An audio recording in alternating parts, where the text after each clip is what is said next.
पुण्याच्या भोर तालुक्यातील 3 ग्रामपंचायतींच्या पोटनिवडणुकांसाठी आज मतदान प्रक्रिया पार पडते आहे आणि त्याच अनुषंगाने जर पाहिलं तर सकाळी 7:30 वाजता या संपूर्ण पोटनिवडणुकांसाठीच्या मतदान प्रक्रियेला सुरुवात झालेली आहे आणि ठिकठिकाणच्या गावांमध्ये अशा प्रकारे नागरिकसुद्धा येऊन आपला मतदानाचा हक्क बजावत असल्याचं आपल्याला पाहायला मिळते। खरं तर भोर तालुक्यात 9 सरपंच पदांसाठी रिक्त जागा होत्या आणि आता त्या रिक्त जागांसाठी थेट ही पोटनिवडणूक होत आहे आणि 9 पैकी 5 ग्रामपंचायतींमध्ये पाहिलं तर याआधी बिनविरोध जी आहे ती सरपंचांची निवडणूक झालेली आहे, तर 3 ग्रामपंचायतींमध्ये ही निवडणूक लागलेली आहे। एक ठिकाणी अर्जच न आल्यानं ही जागा जी आहे ती सध्या पाहिलं तर रिक्तच राहणार आहे।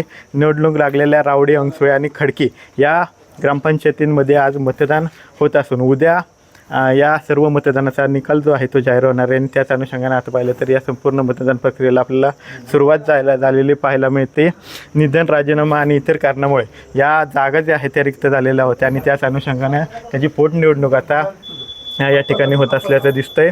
या निवडणुकांसाठी एकूण 22 अर्ज आलेले होते, त्यापैकी 96 अर्ज जो आहे तो बाद झाला आणि तर 6 जणांनी अर्ज जे आहेत ते माघार घेतले आणि त्यानंतर उरलेल्या ठिकाणी अशा प्रकारे निवडणूक प्रक्रिया जी आहे ती सुरू आहे आणि सध्या जर पाहिलं तर त्या अनुषंगानं हे या ठिकाणी आज मतदान प्रक्रिया पार पडते आणि या ठिकाणी पोलीस व्यवस्थासुद्धा चोख ठेवण्यात आलेली आपल्याला पाहायला मिळते। एकूण 7 केंद्रे आज भोर तालुक्यात आहेत आणि या 7 केंद्रांवर 7 पथकं जी आहेत ती त्यांची नेमणूक करण्यात आलेली आहे। प्रत्येक पथकात 4 सदस्य असणारे, त्यापैकी एक पोलीस कर्मचारीसुद्धा तैनात असणारे आणि या सर्व ठिकाणी 2 जी पथकं जी आहेत ती राखीव ठेवण्यात आलेली आहे। पुढे काही अडचण आली तर या राखीव पथकाचा वापर केला जाणार आहे आणि त्याच अनुषंगाने जर पाहिलं तर आज मतदान प्रक्रियासुद्धा पार पडते आणि सध्या जर पाहिलं तर सर्वच ठिकाणी मतदान प्रक्रिया जी आहे ती शांततेत सुरू असल्याचं आपल्याला पाहायला मिळते। कॅमेरा पर्सन तुषार सेनेसह विनय जगताप, TV9 मराठी, भोर, पुणे।